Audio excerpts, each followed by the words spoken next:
Astaghfirullah.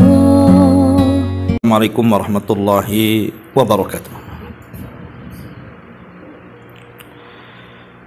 Alhamdulillah wassalatu wassalamu ala Rasulillah wa ala alihi wa sahbihi wa mawalah wa la hawla wa la quwata illa billahi wa ba'du. Kita lanjutkan kajian kita, masih membahas kitab Bahjah Qulubil Abrar, kumpulan kalam-kalam Nabi SAW yang singkat namun syarat dengan makna. Kita masuk pada poin ke-31 tentang anjuran menyegerakan urusan jenazah. Kita baca hadisnya. An Abi Hurairah radhiyallahu anhu qala qala Rasulullah sallallahu alaihi wasallam asri'u bil janazati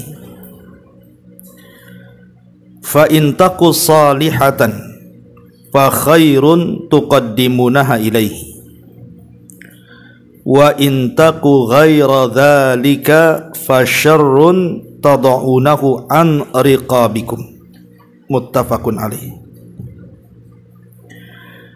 Dari Abu Hurairah radhiyallahu an, beliau berkata, Nabi sallallahu alaihi wasallam bersabda, segerakanlah pengurusan jenazah, karena jika jenazah itu orang baik, orang saleh, kalian telah mempercepat kebaikan untuknya. Namun jika tidak, artinya jenazah itu bukan orang saleh tapi orang jahat, berarti kalian telah menyingkirkan kejelekan dari pundak-pundak kalian. Hadis ini disepakati Al-Imam Al-Bukhari dan juga Al-Imam Muslim. Ma'asyiral muslimin muslimat yang dimuliakan Allah Subhanahu wa taala. Hadis ini adalah hadis yang sangat agung sekali, yang berkaitan dengan hak kita kepada saudara kita yang sudah meninggal. Baik yang sudah atau yang meninggal ini keluarga kita, tetangga kita, ataupun saudara-saudara kita seiman. Maka kewajiban kita seorang muslim adalah mengurus jenazahnya, memfardu kifayahkan jenazahnya. Karena ini bagian daripada hakul muslim alal muslim, hak seorang muslim terhadap muslim yang lainnya. Ma'asyiral muslimat yang dimuliakan Allah Subhanahu wa taala, bahkan Islam mengajarkan kepada kita bukan lagi seseorang itu sudah meninggal dunia. Bahkan saat-saat orang ini sedang meninggal dunia saja, ada adab-adab yang harus kita perhatikan.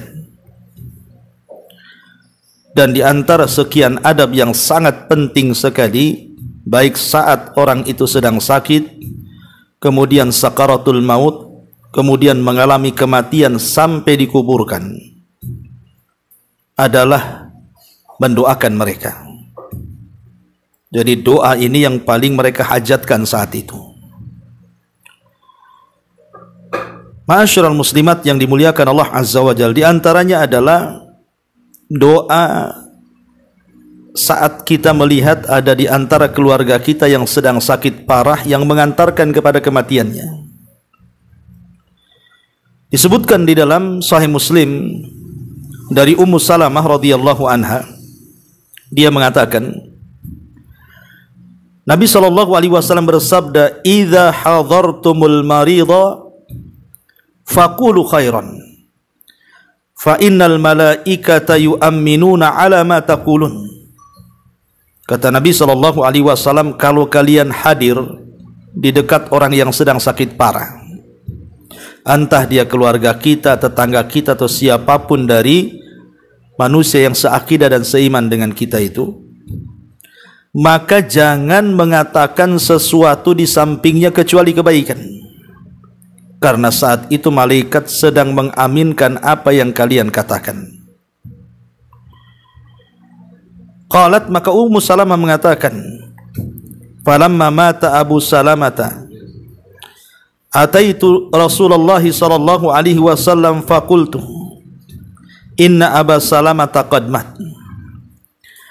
Maka kata Ummu Salamah, saat suaminya meninggal Abu Salamah, aku pun datang kepada Nabi sallallahu alaihi wasallam dan menghabarkan bahwa suamiku Abu Salamah meninggal dunia. Faqala li, maka Rasul menasihati aku, quli, katakan, Allahumma ghfirli walahu, ya Allah ampuni dosa-dosaku dan juga untuk dia yang meninggal. Lihat bagaimana Nabi SAW mengajarkan kepada Ummu Salamah agar kita mendoakan kebaikan. Jadi ini adab, Bu, kalau ibu diberikan musibah di antara keluarganya, ada yang sakit parah, mungkin sedang koma, tidak bisa apa-apa berbaring, maka di samping dia kita tidak boleh mengucapkan kecuali yang baik-baik. Kalau ibu melihat tanda-tanda akan kematiannya, doakan dia supaya dosanya diampuni, amalannya diterima, dan begitu seterusnya. Ini yang pertama. Kemudian yang kedua, kalau Allah Subhanahu wa taala takdirkan yang sakit itu sampai dicabut nyawanya alias meninggal dunia, maka disebutkan dalam hadis yang dikeluarkan Imam Muslim bahwa Nabi SAW ketika masuk kepada Abu Salamah, yang ketika itu Abu Salamah sedang sakit parah, maka ketika meregang nyawanya, kedua mata Abu Salamah terbelalak. Kemudian oleh Nabi SAW ditutup kedua matanya. Kemudian Rasul mengatakan, innar ruha idza qubidha tabi'ahul basar. Sesungguhnya ruh apabila dicabut maka pandangannya akan mengikutinya. Fadhajjan nas min ahlihi, tiba-tiba keluarganya menangis kencang-kencang karena kematian Abu Salamah. Faqala, maka Nabi SAW menasihati kepada keluarga Abu Salamah, la tad'u ala anfusikum illa bi khairin. Jangan kalian mendoakan atas diri-diri kalian kecuali kebaikan. Fa innal malaikata yu'minuna ala ma taqulun. Sebab saat itu malaikat akan mengaminkan apapun yang kalian katakan. Maka ini tempat yang kedua, kita disuruh untuk berdoa, Bu, saat ruhnya dicabut.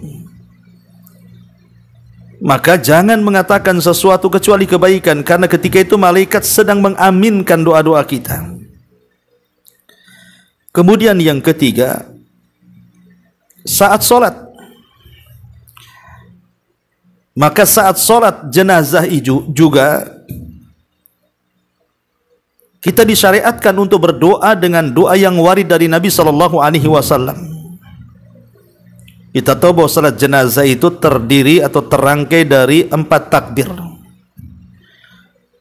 Takbir yang pertama disyariatkan membaca surah Al-Fatihah dan surat. Kemudian takbir yang kedua disyariatkan membaca salawat Ibrahimiyah. Kemudian takbir yang ketiga disinilah disyariatkan untuk berdoa dengan doa yang baik yang warid dari Nabi SAW, seperti Allahumma ghfir lahu warhamhu wa'fu anhu wa'afihi wa akrim nuzulahu wa wasi' madkhalahu waghsilhu bil ma'in wathaljin wa bardin wa nakkihi minal khataya kama yunaqqa thawbul abyadu minad danas wa abdilhu daran khairan min darihi wa ahlan khairan min ahlihi wa zawjan khairan min zawjihi wa qihi fitnatal qabri wa adzabi. Ya Allah, ampuni orang ini. Ya Allah, rahmati orang ini. Ya Allah, maafkan kesalahan-kesalahannya. Ya Allah, tempatkan dia di tempat yang baik, luaskan kuburannya, mandikan dia dengan air, dengan salju dan dengan embun, bersihkan dosanya sebagaimana engkau membersihkan pakaian yang kotor dari kotorannya. Ganti tempat yang lebih baik, ganti keluarganya yang lebih baik, ganti pasangan yang lebih baik, dan hindarkan dia dari fitnah kubur dan azabnya. Nah, inilah doa yang disyariatkan seorang muslim apabila sedang menyolatkan jenazah. Atau dengan doa yang lain yang diajarkan Rasul, Allahumma gfir li hayyina wa mayyitina wa saghirina wa kabirina wa dhakarina wa unthana wa syahidina wa ghaibina. Allahumma man ahyaitahu minna fa ahyihi alal iman wa man tawaffaitahu minna fatawaffihi alal islam. Allahumma la tahrimna ajrahu wa la tudillana ba'dahu. Ya Allah, ampuni terhadap orang yang masih hidup di antara kami, orang yang sudah mati di antara kami, anak-anak kami, orang dewasa kami, laki-laki kami, perempuan kami, yang kami saksikan, yang tidak kami saksikan. Ya Allah, siapapun yang kau hidupkan, maka hidupkan dia di atas iman. Siapapun yang kau wafatkan, wafatkan dia di atas Islam.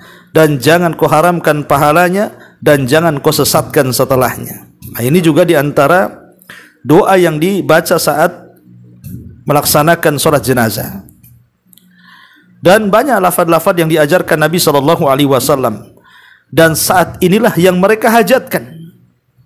Ini kesempatan seseorang itu menyolatkan orang lain, apalagi kalau seandainya yang meninggal itu orang tuanya. Ini kesempatan anaknya mensolatkan dan mendoakan dengan doa yang ikhlas di situ.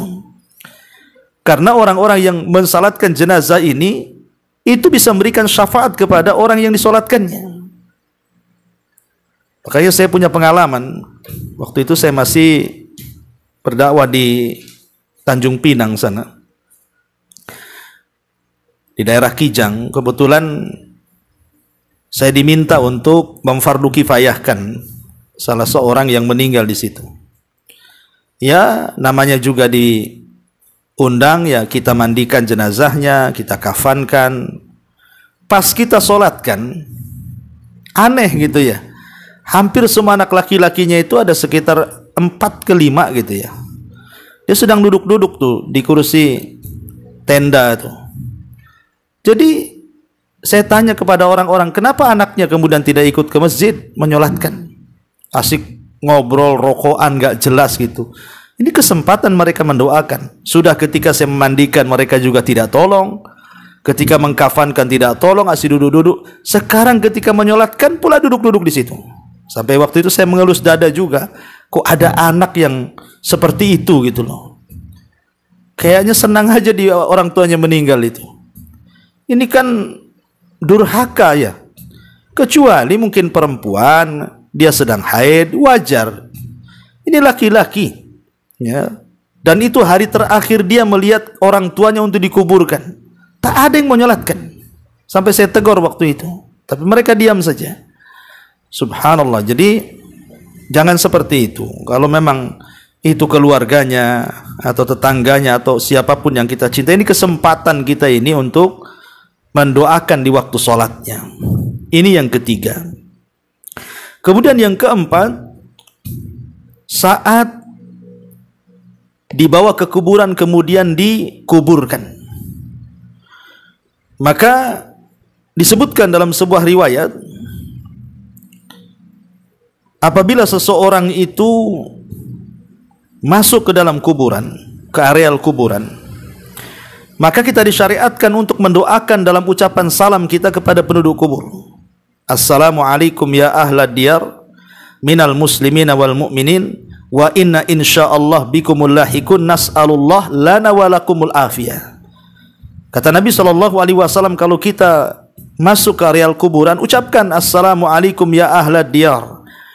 Keselamatan bagi kalian wahai penduduk kubur, baik dari mukmin laki-laki atau mukmin perempuan.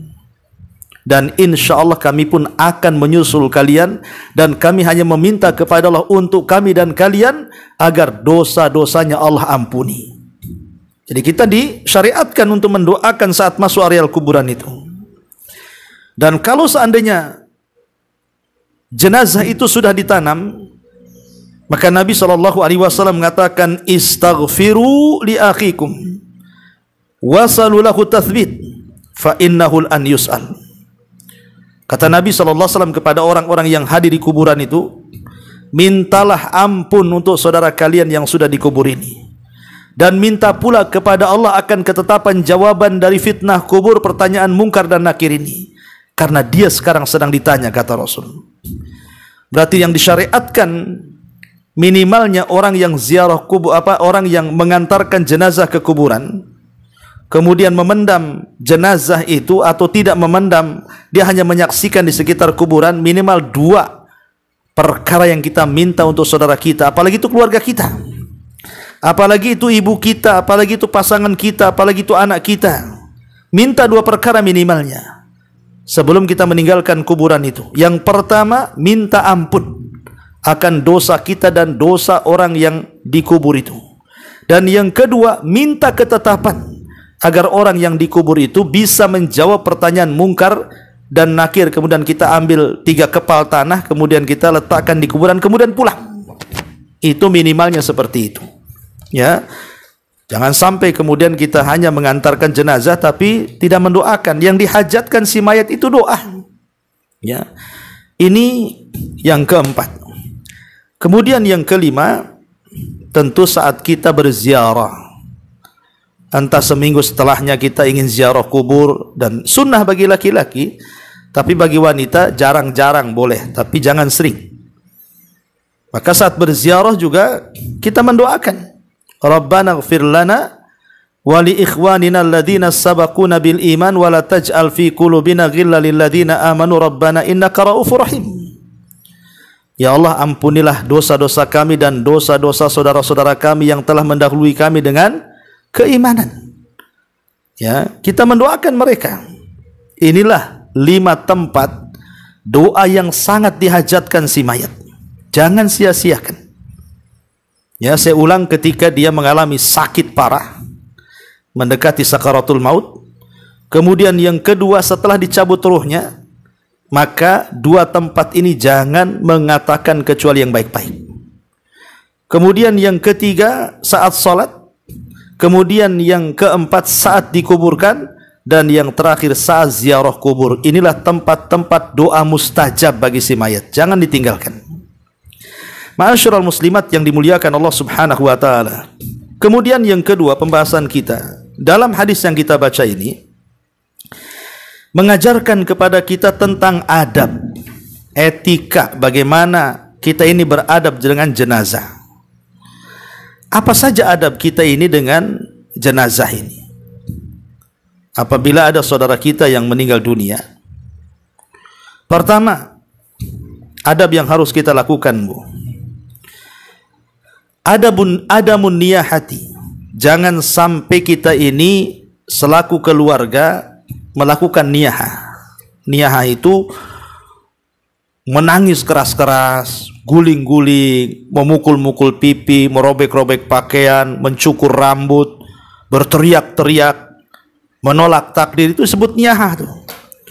Maka Nabi SAW melarang, tidak boleh. Karena niyahah itu sangat menyakitkan bagi si mayat. Menyakitkan di sini maksudnya bukan disiksa badannya, tidak, tapi disiksa hatinya. Jadi si mayat yang di kuburan itu tersiksa hatinya, merasa sedih dengan melihat kondisi orang yang hidup yang meratap kepadanya. Bahkan Rasul mengatakan, laisa minna man latamal khudud wa syaqqal juyub wa da'a bid'wal jahiliyah. Bukan termasuk umatku, kata Rasul, orang yang memukul-mukul pipi, merobek-robek pakaian, bahkan berteriak-teriak ala jahiliyah. Ini yang pertama. Ya, jangan niyahah. Yang kedua, ya, minta kepada orang-orang untuk menyolatkan.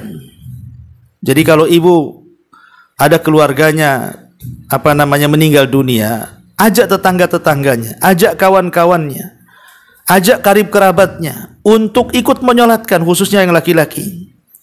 Karena banyaknya orang yang menyolatkan itu bisa menjadi syafaat bagi si mayat.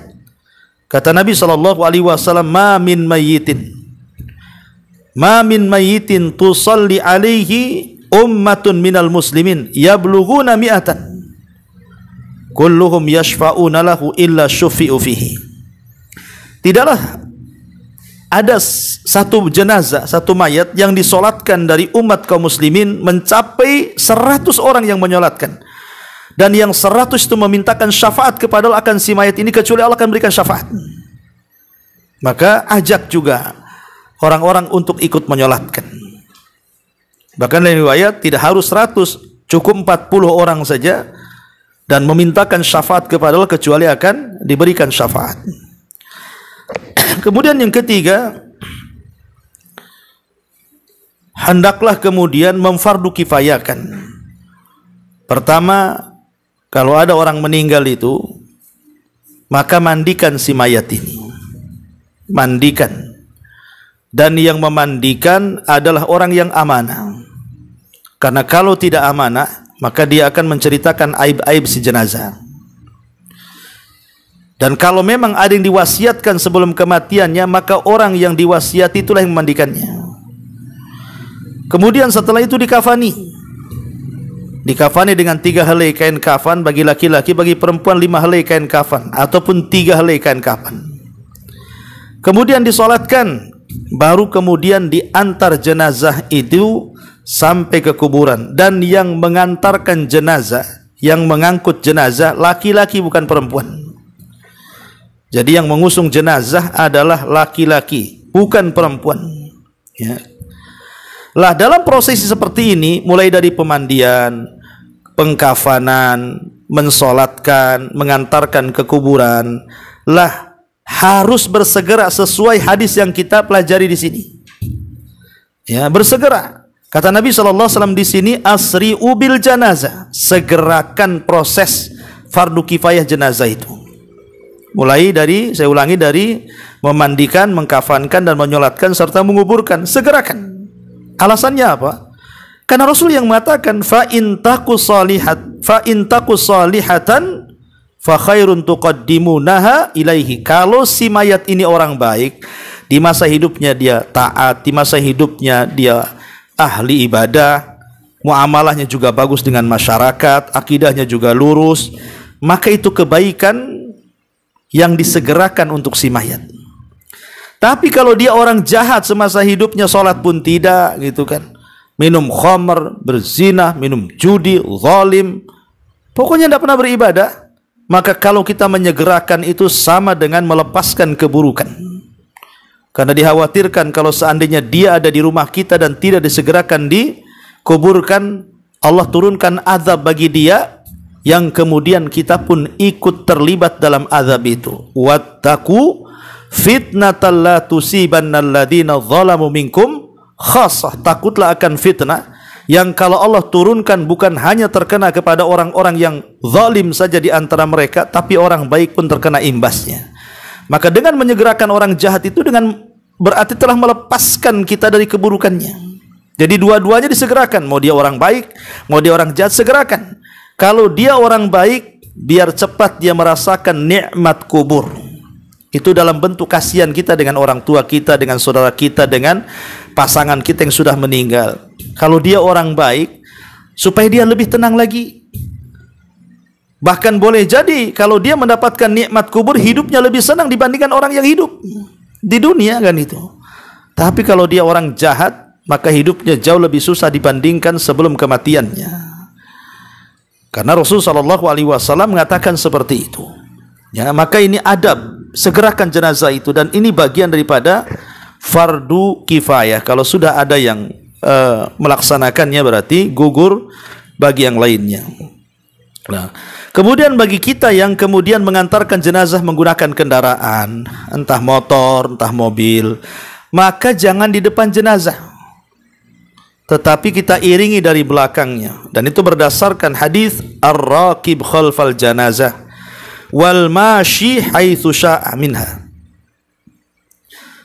Adapun yang berkendaraan, kata Rasul, hendaklah berjalan di belakang jenazah. Tapi yang berjalan kaki terserah dia, mau di depan, mau di samping, mau di depan, tidak ada larangan. Tetapi yang berkendaraan, dan umumnya sekarang kan memang berkendaraan, apalagi areal kuburan sangat jauh dari sini ke Batu Besar atau ke Temiang atau ke mana dari sini ke daerah Sungai Panas itu kan jauh, tidak mungkin jalan kaki. Rata-rata kan pakai kendaraan, motor, mobil. Maka sebagai adab kita iringi jenazah dari belakang. Anda yang pakai mobil, Anda yang pakai motor, maka dari belakang jenazah. Ya, kecuali yang berjalan kaki ya terserah, ya. Tapi kalau di Batam ini rasa-rasanya berjalan kaki nggak ada ya, kecuali yang dekat-dekat rumahnya dengan kuburan. Ya. Ma'asyiral muslimat yang dimuliakan Allah Subhanahu wa taala. Kemudian juga di antara adabnya jangan mengikuti jenazah itu melakukan hal-hal yang menyimpang dari syariat. Tidak boleh ya menyimpang daripada syariat itu. Ya, umpamanya melakukan hal-hal yang tidak dicontohkan dalam pengiringan jenazah sampai di kuburan dengan melaksanakan ritual-ritual yang tidak ada contohnya. Ya. Kemudian juga ketika mengantarkan jenazah itu disunahkan kepada yang hadir yang mengikuti jenazah itu untuk berdiri. Jangan duduk sampai jenazahnya diletakkan. Jadi kalau kita ini mengantarkan jenazah ke kuburan, jangan dulu duduk. Biar jenazahnya diletakkan dulu, setelah dikubur baru kita boleh duduk. Itu pun perhatikan, jangan sampai duduk di atas kuburan orang atau menginjak kuburan orang. Ya.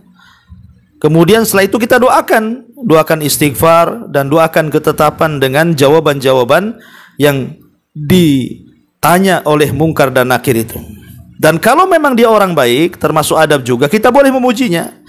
Memang si jenazah ini semasa hidup memang orang baik, ahli sholat, ahli ibadah, muamalah dengan kita pun bagus, dengan tetangga pun tidak ada celah, tidak ada aib gitu kan. Maka kita boleh memujinya. Kita harus memuji, memang dia orang baik. Ya, karena pujian kita kepada orang yang sudah meninggal itu salah satu rekomendasi kebaikan dia setelah kematiannya. Sebagaimana ada hadis, di zaman Nabi itu ada jenazah lewat, kemudian manusia memujinya karena kebaikan semasa hidupnya. Kemudian lewat lagi jenazah, manusia memakinya karena semasa hidupnya dia jahat. Maka Rasul mengatakan, adapun yang pertama wajabat lahul jannah, maka dipastikan masuk surga. Adapun yang kedua dipastikan masuk neraka. Kenapa? Karena yang pertama dipuji kebaikannya, yang kedua dicela karena kejahatannya. Ya. Ma'asyiral muslimat yang dimuliakan Allah Azza wa Jalla, dan bagi pihak yang menguburkan yang masuk ke liang lahat, kalau bisa jangan tinggalkan bacaan bismillahi wa ala sunnati Rasulullah sallallahu alaihi wa ala alihi wasallam. Kemudian sebelum meninggalkan dibolehkan salah seorang tokoh, ustadz, untuk memberikan peringatan tentang kematian di kuburan sebagaimana dilakukan Nabi SAW. Bukan berkhutbah, bukan. Ya, kalau khutbah di kuburan tidak ada. Hanya memberikan nasihat sepatah dua patah kalimat tentang kematian, supaya orang-orang yang hadir itu diingatkan dengan kematian, bahwa mereka juga akan menyusul orang yang sudah meninggal. Nah, ini juga di antara adab-adab seputar jenazah. Ya. Kemudian pembahasan yang ketiga, amalan-amalan yang bermanfaat bagi si mayat. Amalan-amalan yang bermanfaat bagi si mayat itu terbagi menjadi dua. Ada amalan itu bermanfaat yang bersumber dari dirinya sendiri semasa hidupnya, sehingga setelah kematiannya amalan yang semasa hidupnya dia kerjakan itu bermanfaat untuk dia setelah kematiannya. Di antaranya hadis Nabi SAW, "Idza mata ibnu Adam in qata'a amaluhu illa min thalathin, sadaqatin jariyah aw ilmin yuntafa'u bihi aw waladin salihin yad'u lahu." Kata Nabi SAW, barang siapa yang anak Adam meninggal dunia, maka tidak ada yang dibawa kecuali tiga perkara: sedekah yang mengalir, ilmu yang bermanfaat, dan anak yang soleh yang mendoakan setelah kematiannya. Ini yang pertama. Hadis yang kedua, Nabi mengatakan, inna mimma yalhaqul mu'min min amalihi wa hasanatihi ba'da mautihi.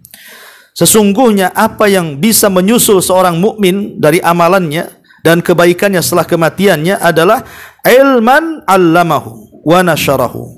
Ilmu yang didakwahkan dan juga disebarkan. Awwala dan salihan tarakahu, ataupun anak yang soleh yang ditinggalkannya. Au mushafan warathahu, ataupun mushaf yang diwakafkan. Au masjidan banah, ataupun masjid yang dibangun. Au baitan banahu libni sabil, atau rumah untuk persinggahan orang-orang musafir.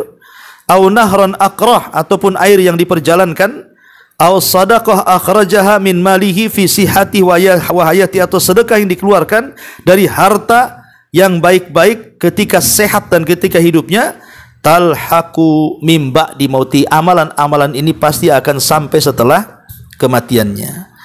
Ataupun hadis yang ketiga adalah hadis Nabi SAW mengatakan, man dalla ala man sanna fil islami sunnatan hasanatan falahu ajruha wa ajru man amila biha mim ba'dihi min ghairi an yanqusa min ujurihim syai'a.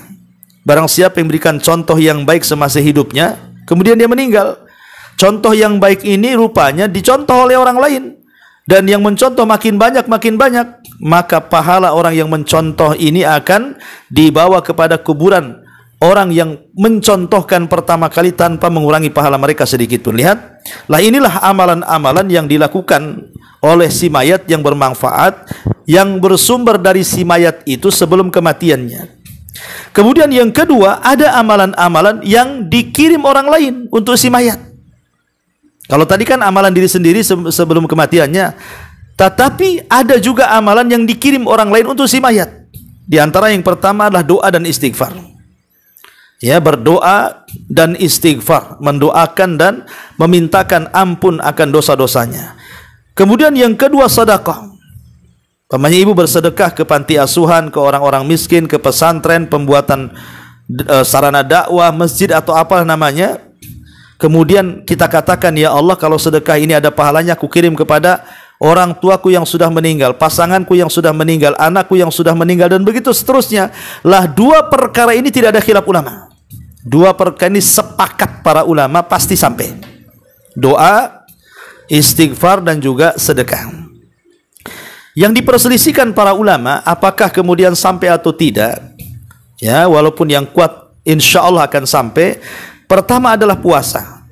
Berpuasa untuk si mayat kalau semasa hidupnya dia punya utang puasa, ya, seperti puasa nazar, dia pernah nazar puasa tetapi dia tidak sempat kemudian meninggal, maka walinya mempuasakannya, dan itu akan sampai pahalanya kepada si mayat. Yang kedua, haji.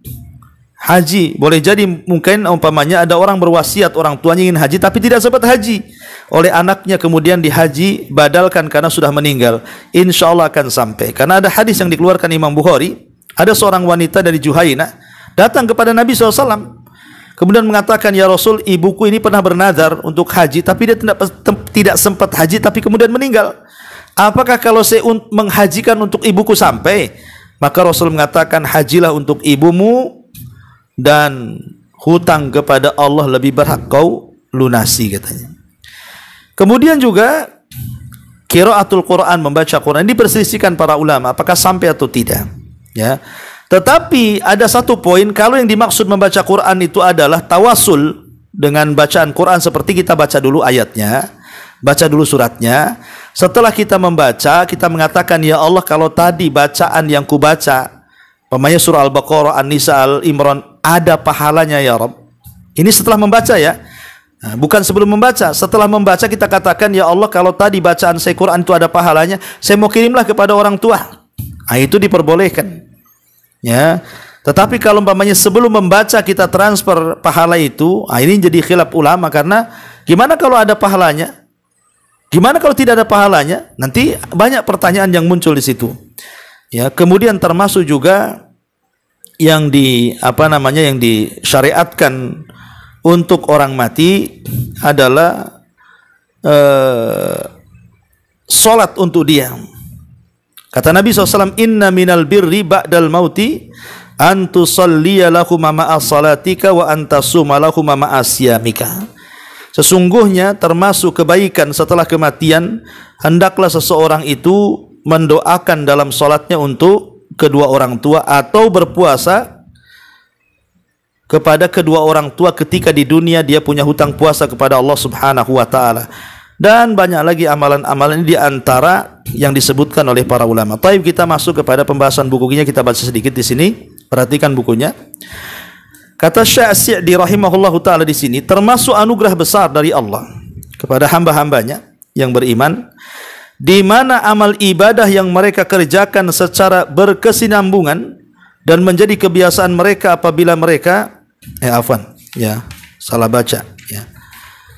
Di sini hadis ini mengandung permasalahan-permasalahan usul ataupun furu', cabang-cabang. Kalimat asri'u bil janazah, segerakan pengurusan jenazah itu, maksudnya menyegerakan pengurusan jenazah ini meliputi 1. Memandikan, 2. Mengkafani, 3. Membawa ke kuburan, dan semua hal yang berhubungan dengan pengurusan jenazah. Segerakan, ya. Oleh karena itulah hukum pengurusan termasuk fardu kifayah. Maksudnya kalau sudah ada yang ngurus, gugur bagi yang lainnya, gitu maksudnya, ya. Kemudian kata beliau, contohnya adalah seseorang yang meninggal mendadak, maka perlu ditunda pengurusannya sampai benar-benar dipastikan kematiannya. Karena bisa jadi dia hanya terkena stroke. Demikian pula sebaiknya ditunda pengurusannya agar semakin banyak yang menghadiri jenazahnya atau menunggu kehadiran orang-orang yang memiliki hak atasnya seperti kerabat atau semisalnya. Rasul menyebutkan alasan penyegeraan urusan jenazah itu yakni sebagai manfaat bagi si mayat itu sendiri agar dia segera mendapatkan kebaikan berupa kenikmatan dalam kuburnya, atau demi kemaslahatan bagi yang masih hidup agar segera dijauhkan dari kejelekannya kalau si mayat itu orang jahat, ya. Kemudian kata beliau, apabila segera dalam penyelenggaraan jenazah adalah diperintahkan, maka perkara yang lebih utama untuk disegerakan adalah membebaskan tanggungan si mayat, baik hutang-hutangnya, hak-haknya terhadap orang lain yang belum ditunaikannya, karena hal itu lebih dibutuhkan oleh si mayat. Jadi kata mu'alif di sini, kalau urusan memandikan, mengkafankan, menyolatkan sampai menguburkan aja disuruh disegerakan, lah di sana ada yang lebih lagi disegerakan daripada ini. Apa itu? Bayar hak-haknya. Kalau dia punya utang, kembalikan utang orang. Kalau dia mengambil harta, kembalikan harta orang. Kalau dia pernah menyakiti orang, minta keikhlasannya, dan begitu seterusnya. Ini lebih berhak disegerakan, karena itu yang dihajatkan si mayat, ya. Itu kata mu'alif rahimahullahu ta'ala. Kemudian dia juga mengatakan di dalam hadis ini juga terdapat anjuran untuk perhatian terhadap urusan saudaramu sesama muslim, baik ketika masih hidup maupun sudah meninggal. Dan terdapat anjuran pula untuk menyegerakan sesegera sesuatu yang mengandung kebaikan dalam urusan agamanya maupun dunianya. Sebagaimana dalam hadis ini pula terdapat anjuran untuk menjauh dari segala penyebab kejelekan dan menjauh orang-orang yang jahat sampai pada satu keadaan yang seseorang ditimpa musibah disebabkan karena bergaul dengan mereka. Jadi kata mu'alif di sini, kenapa kita harus menyegerakan jenazah itu? Karena ini bentuk perhatian kita kepada saudara kita. Nabi mengatakan, la yu'minu ahadukum hatta yuhibba li akhi ma yuhibbu li nafsi. Tidak sempurna iman seseorang itu sampai dia mencintai saudaranya seperti mencintai dirinya sendiri, baik saudara kita ini masih hidup ataupun sudah meninggal. Ya, ketika dia masih hidup ya kita menolong, membantu, memberikan kebahagiaan kepada hatinya. Maka ketika dia sudah meninggal, maka kita pun yang memfardu kifayahkan. Nah, ini bentuk keimanan yang sempurna, mencintai saudaranya sesama muslim, ya. Kemudian kata beliau, hadis ini juga mengandung penetapan akan adanya kenikmatan dan azab di dalam barzah. Jadi kalau seandainya, kenapa kita harus menyegerakan jenazah itu? Supaya dia cepat mendapatkan, cepat ditanya, cepat berhasil menjawab pertanyaan, dan dia mendapatkan nikmat yang jauh lebih nikmat dibandingkan dia hidup di dunia, yang disebut dengan nikmat kubur. Jangan ditangisi. Terkadang orang yang mati ini orang baik, orang soleh, kita malah sedih, ya. Justru dia senang dengan kematiannya. Karena apa? Pertama, dia telah berlalu keperitan, kesusahan dunia. Yang kedua, dia memulai dengan kenikmatan akhirat. Sementara kita yang menangisi belum tentu lebih baik dibandingkan dia, kan begitu. Maka yang disyariatkan bukan menangisi tetapi mendoakan, ya. Kemudian juga di sini banyak sekali hadis-hadis Nabi yang menunjukkan hal tersebut. Maksudnya ada nikmat dan azab kubur itu. Hal itu bermula ketika sang mayit diletakkan dalam kuburnya dan telah selesai proses pemakamannya. Oleh karena itulah disyariatkan ketika proses pemakaman baru selesai untuk bertahan sejenak berdiri di sekitar makamnya, lalu berdoa untuknya, meminta ampunan atas dosa-dosanya dan meminta kemantapan supaya dia bisa menjawab pertanyaan mungkar dan nakir. Tadi saya sudah jelaskan, itulah yang paling penting saat kita berada di kuburan, mendoakan ampunan dan meminta ketetapan atas saudara kita. Dalam hadis ini juga terdapat peringatan atas sebab-sebab nikmat. Dalam hadis ini juga terdapat peringatan atas sebab-sebab nikmat dan azab kubur, yaitu bahwa sebab-sebab kenikmatan itu adalah kesolehan berdasarkan sabda Rasul, fa in kana salihatan. Jadi di sini hadis ini menjelaskan kalau kita ingin mendapatkan nikmat kubur, ya jadi orang baik di dunia. Kalau kita ingin mendapatkan kebaikan di kuburan atau setelah kematian, ya jadi orang baik di dunia. Karena ada istilah para ulama itu, ad-dunya mazra'atul lil akhirah. Dunia ini tempat bercocok tanam untuk kehidupan setelah kematian. Kalau dia tanam kebaikan, dia tuai kebaikan. Kalau dia tanam keburukan, ya dia tuai keburukan. Begitulah al-jaza min jinsil amal, bahwa balasan itu disesuaikan dengan amalannya. Maka kata beliau, fa in taku salihatan, adapun jika jenazah itu soleh, maksudnya kesalehan adalah satu kalimat yang mencakup atas sikap percaya dan taat kepada Allah dan Rasulnya, yakni mempercayai segala berita kebenaran, melaksanakan segala perintah, menjauhi segala larangan. Sedangkan azab kubur penyebabnya adalah tidak adanya kesolehan, baik karena ragu terhadap agama, berani melakukan hal-hal yang diharamkan, atau karena meninggalkan sesuatu yang wajib. Seluruh sebab-sebab yang dirinci di dalam hadis-hadis dan athar-athar ini semuanya bermuara kepada tiga hal tersebut. Oleh karena itulah Allah mengatakan, la yaslaha illal ashqa alladzi kadzdzaba wa tawalla. Tidak ada yang masuk ke dalam neraka kecuali orang yang berpaling lagi celaka, yang mendustakan kebenaran dan berpaling dari iman, mendustakan berita kebenaran dan berpaling dari perintah Allah dan Rasulullah sallallahu alaihi wasallam. Inilah di antara keterangan dari hadis asri'u bil janazah. Wallahu alam. Mudah-mudahan ada manfaatnya. Taib, sebelum saya tutup, silahkan kalau ada yang mau bertanya.